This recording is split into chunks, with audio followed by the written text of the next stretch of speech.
एक सर्व शक्तियां और दूसरा सर्व संबंध का अनुभव। और तीसरा बाबा ने कहा कि सर्व गुण संपन्न प्रैक्टिकल लाइफ में अभी होना है।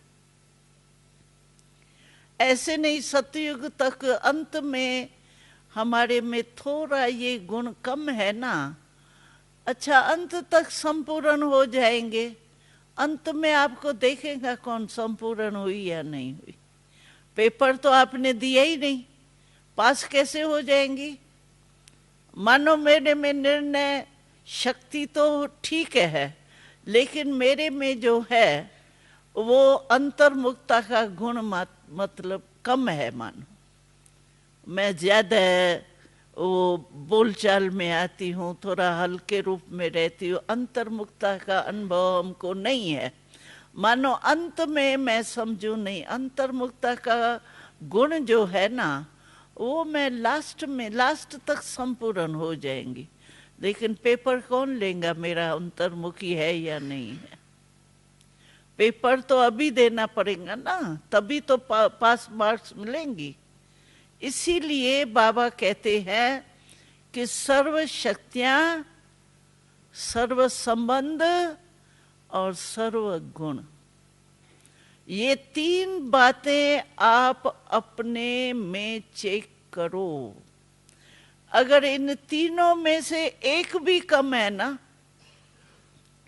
भाई गुण एक नहीं है तो कोई अर्जा नहीं, अंतर्मुखता नहीं है, रमणीक हूं मैं, ठीक है, लेकिन अंतर्मुखता के बिना आप मनसा सेवा नहीं कर सकते।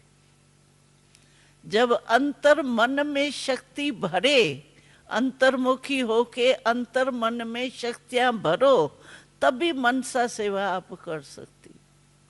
नहीं तो मनसा सेवा आपका यहां से यहां तक ही नहीं पहुंचेगी। मनसा विश्व की तो बात ही छोड़ो। मैं समझो इस भाई को मेरी अंतर्मुखता की अभ्यास है ही नहीं। पहले तो अंदर मन को आत्मक रूप में स्थित करूं, ये है अंतर्मुखता। और अंतर्मुखता का रहस्य बहुत अच्छा है। आप देखो, अंतर्मुख कहते हैं, मुख क्यों कहते हैं? अंतर मन भी कहते हैं, अंतर्मुख भी कहते हैं, हर्षत मुख कहते हैं। मुख शब्द क्यों कहते हैं? कारण अंतर बाह नहीं कहते हैं, अंतर माथा नहीं कहते हैं, अंतर्मुख क्यों कहते हैं? मुख फेस को कहा जाता है। और मुख शब्द क्यों कहा जाता है? अंतर्मुख की महिमा क्यों है? आप देखो इस फेस में जो भी हमारी 5 शक्तियां विशेष है ना, वो इसमें है। सोचो देखो, निर्णय शक्ति है, बोलने की शक्ति, देखने की शक्ति, सूंघने की शक्ति, खाने पीने की शक्ति कहाँ है? बा में है। किस में है सर्व शक्तियां? फेस में है ना। तो इसको फेस को कहते हैं मुख।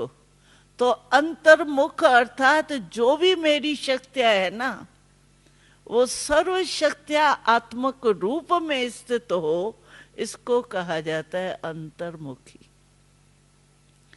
सभी शक्तियां, और विशेष आपके फेस की 5 ही शक्तियां अगर आपने जीत लिया, समझो आप विजयी है।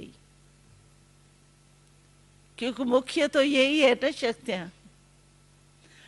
अगर आसक्ति होती है तो मुख से होती है ना, खाने पीने की मुख से होंगी ना। सुनने की आदत होती है, सुनती रहूं, गीत सुनती रहूं, किसकी बातें सुनती रहूं, कान भी इधर है। सोचती रहूं फालतू, सोच भी यही है।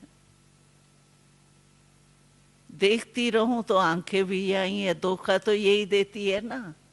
इसीलिए बाबा कहता है, हमारा स्लोगन है अंतर्मुखी सदा सुखी। ये स्लोगन है हमारा। जो अंतर्मुखी होगा, यानी 5 ही विशेष शक्तियां आत्मक रूप में स्थित होंगी। अंदर हमारा क्या है, आत्मा ही तो है ना।